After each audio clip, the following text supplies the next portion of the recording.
Hi all. Now we are going to the mesh analysis method of analyzing DC circuits. So mesh analysis is basically applicable only to planar networks, and a planar network is nothing but a network. If it is drawn on a plane surface, there will not be any crossovers across the elements. But a non-planar circuit cannot be drawn on a plane surface without a crossover. So we will identify which is planar and which is non-planar. So I have a circuit.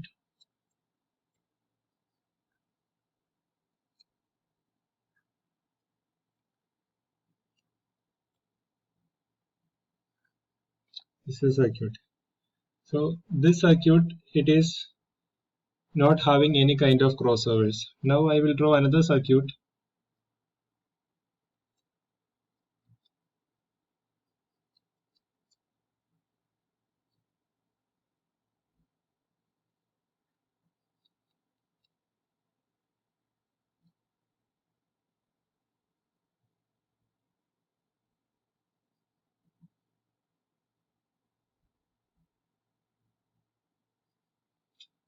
So here you can observe that in the case of the second circuit, you can see a crossover here.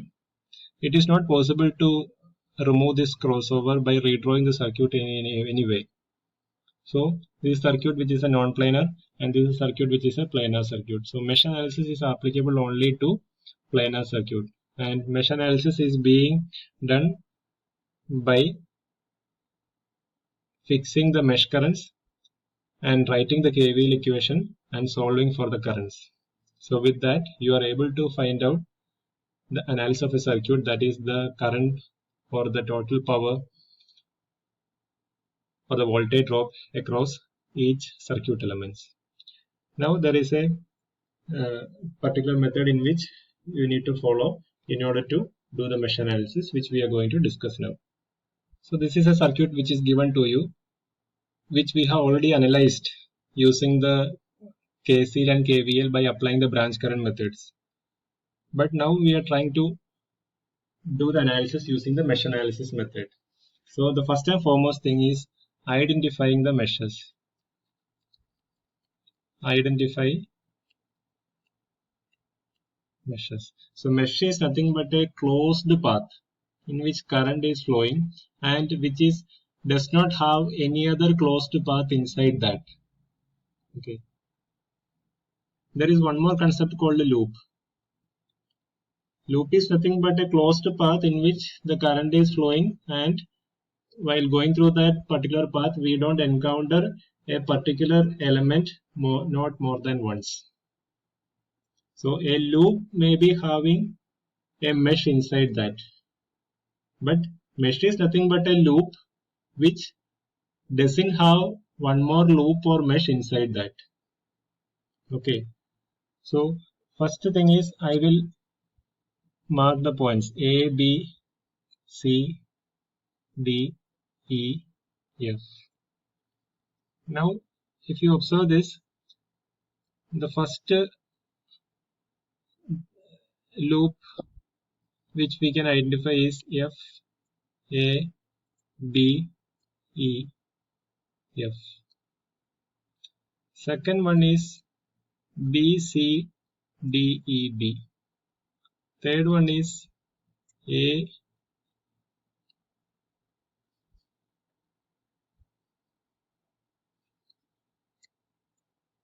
B, C, D, E, F, A. But just observe this particular loop A, B, C, D, E, F, A. It is having another loop or another mesh inside that. Therefore, you cannot consider that because it is not a mesh. So a mesh is nothing but a closed loop which doesn't have one more closed path or loop inside that. Okay, so here we will be considering only two meshes, that is FABEF and BCDEB. Now the next thing is you have identified the meshes.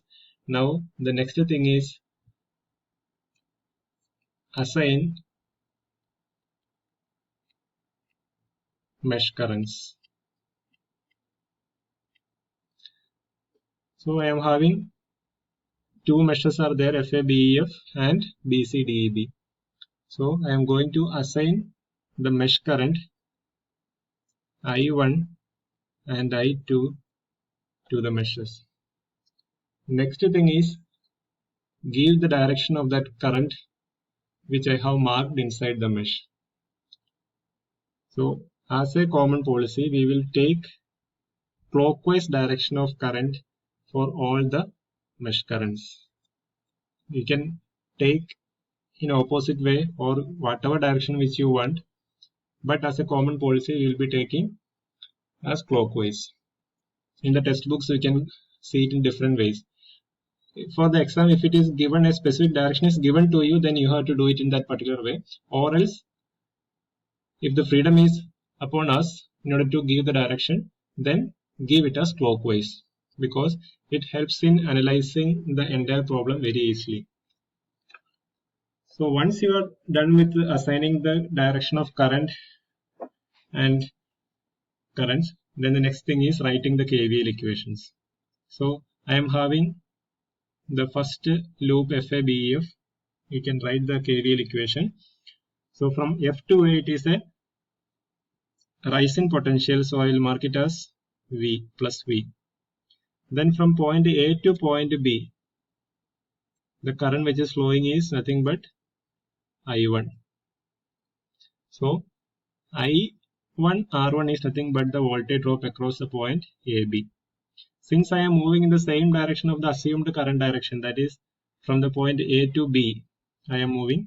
So the current is also in the same direction which I have assumed. Therefore, it is a drop in potential, and so I will write it as minus of I1 into R1. Now I have reached the point from B to E. If you see B to E, there are two currents which are flowing. One is the current I1 which is flowing down like this, and another is the current I2 which is flowing like this. So the effective current which is flowing through R2 is nothing but the difference of the current I1 and I2. And we do not know which is the final direction of the current, because if I1 is greater than I2, then obviously the current will be moving downward. If I2 is greater than I1, obviously the current will be moving upward, which we will come to know only after solving the equations.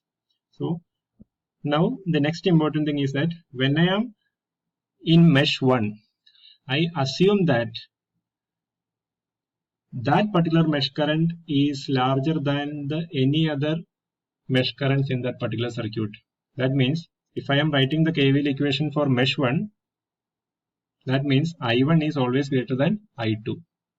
So if I1 is greater than I2, then the current can flow only from top to bottom, that is from point B to E. That means I am moving the same direction of the assumed current. So therefore, it is a drop in potential, and the effective current values are I1 minus I2 into R2 equal to 0. This is equation number 1. Next is writing the KVL equation for BCDEB. So when I am writing it for BCDEB, the current through R3 is nothing but I2. From B to C, the current I2 is flowing. From C to D, I2 is flowing through R4. So therefore from B to C it is, I am moving the same direction of the assumed current direction. So it is a drop in potential. So it is minus I2 into R3. Again from C to D, it is minus I2 into R4. Then I am reaching it from point D to point B. Now I am writing the KVL equation for mesh 2, and I assume that mesh 2 current is larger than any other mesh currents in that circuit. So that means the current can flow only from E to B, and that effective current is nothing but I2 minus I1. Since I am moving in the same direction of assumed current, it is minus I2 minus I1 into R2 equal to 0. This is equation number 2. So therefore, now we have two equations, two unknowns are there. We can solve it for I1 and I2. So that is how you are analyzing a particular circuit using the mesh analysis. And in this mesh analysis, after solving, just imagine that I have got I1 as 5 ampere and I2 as 2 ampere. So the effective current, this is 5 and this is 2. So the effective current is nothing but 5 minus 2, that is 3 ampere, which can flow from point B to point D. Now just assume that the current I have got is I1 is 5 ampere and I2 is 6 ampere. That is, this I2 becomes 6. So that means if it is from point B to E, it is 5 minus 6, that is minus 1 ampere is moving from B to E. Or else I can say that 1 ampere current is moving from point E to point B. So there is no issues with the direction of the currents which you take. But if I am taking it as a clockwise direction, then it is very easy to analyze certain things to check for any kind of wrong methods which we follow, because all the voltage drops will be negative because I am moving in the same direction as assumed current. This is possible only when I am assuming the current directions in clockwise and assuming the loops also in the clockwise direction, which will help us to identify the equations and see that they are correct. So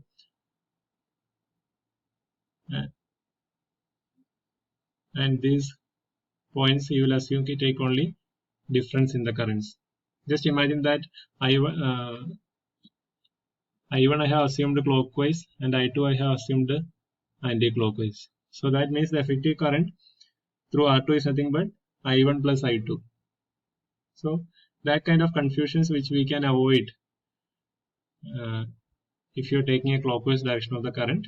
But if it is given in the question, then you should follow that particular convention. Now you can do the analysis for this particular problem, and then I1 and I2 can be calculated. So these values are just arbitrary values which I have given only for an understanding purpose. In the next lecture, we will see a problem with the help of mesh analysis. Thank you.